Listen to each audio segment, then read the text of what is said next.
What's going on, everybody? Car Guy V8 here, and today we're going to install some aftermarket gauges in my 1978 Camaro, and I'm also going to show you a completed gauge setup just like this in my 1979 GMC Sierra.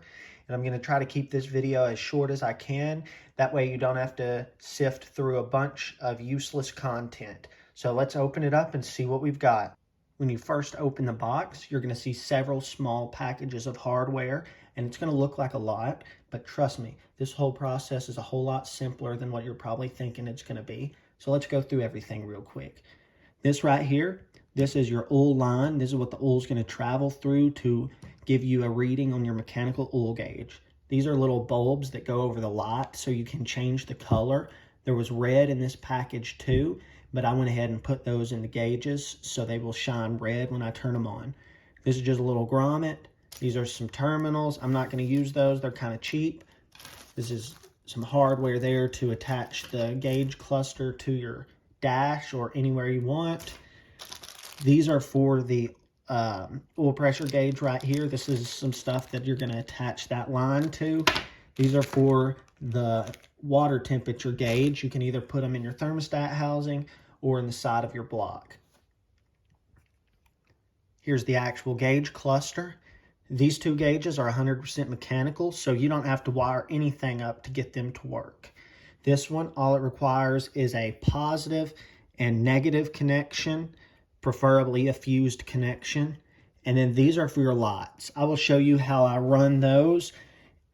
Like I said, this is actually a whole lot simpler than you would think. You've got this line. This is what's going to go somewhere under your dash, and this is going to go into your block somewhere to register the water temp and the oil pressure. This is where that line's going to run to. It's already got something in there, so if you unscrew this, something will fall out, so just letting you know.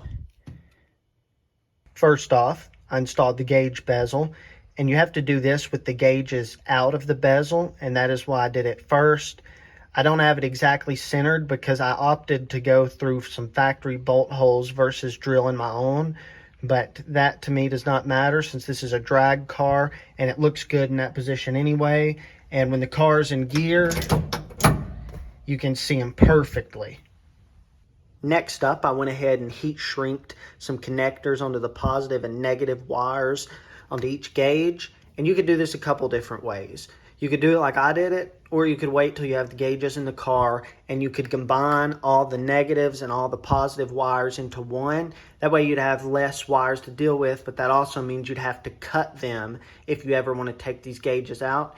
And that's the way I did it on my Squarebody, which I'll show y'all later. And I think this way is going to be better. There's a couple more wires you have to deal with, but I won't have to cut the wires to get it out, and that's optimal. The first gauge I'm going to set up is my oil pressure gauge, and I'm actually going to put it in the middle of my bezel. Make sure you do not kink this hose right here. Oil does travel through that, so you do not want to kink it. In my small block Chevy, this is the adapter it uses. It has another adapter right here. I'd guess it's for Fords or something. I'm not 100% sure, but this would go down in it if you're not working on a Chevy. And this goes right here into the hose. This comes down and it pinches the hose between this little coupling here, and that way it secures this hose. The instructions tell you all this, but maybe this video will help you see it more clearly. Now the water temp gauge comes with two different fittings. This one we're not going to need. It's probably for a Ford or a Dodge or something else. This one's the one for small block Chevy. This will go in the head or in the thermostat housing. I usually run in the thermostat housing, but I'm actually going to run it in the head in this car. And just a side note, usually, this isn't always the case, but usually if you put the readout in the head, the temp gauge is going to show slightly higher temperatures than if you run it in the thermostat. This is the 383 stroker that I'm installing everything on. There's the temp sender. It could also go here or here. Here's the oil pressure sender. So now the fun part. Now we're actually going to get in the car and route everything and stick it through the firewall. I'm going to stick it through right here, which that was a hole that was already in the car. Under the dash here, we have the temperature wire, and we have the oil tube, and it's all going up through that hole in the firewall that I mentioned. The tubing is zip tied up there. You can see there's no kinks in it whatsoever. It's out of the way, so you're not accidentally going to kick it or anything. And let's take a look in the engine bay and see how it's all routed.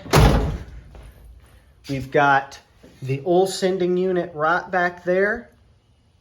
And then we've got the temperature wire following this pathway right into the side of the head. And now we get to take a look at those gauges.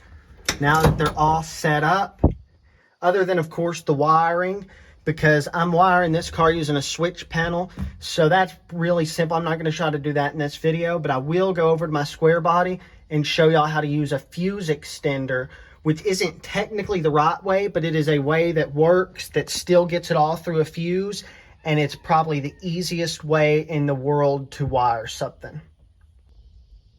Here's the gauge set up in my Squarebody, and you're not going to be able to see it due to where the fuse box is located, but I have a fuse extender up there in the fuse box. This basically takes two fuses and it extends a current fuse that's in there and lets you run power through this. And this is how I have the volt gauge and the lighting set up in this truck. So I'll show y'all real quick. That, like I said, that's not the right way, but it is a way that works and it still gives you a fuse. So there you see we've got voltage.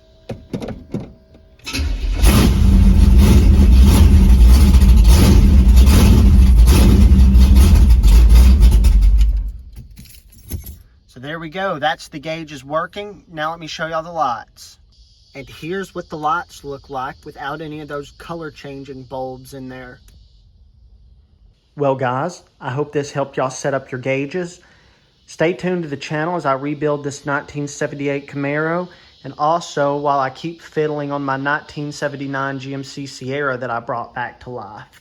That is a fun truck to drive, I will tell you that.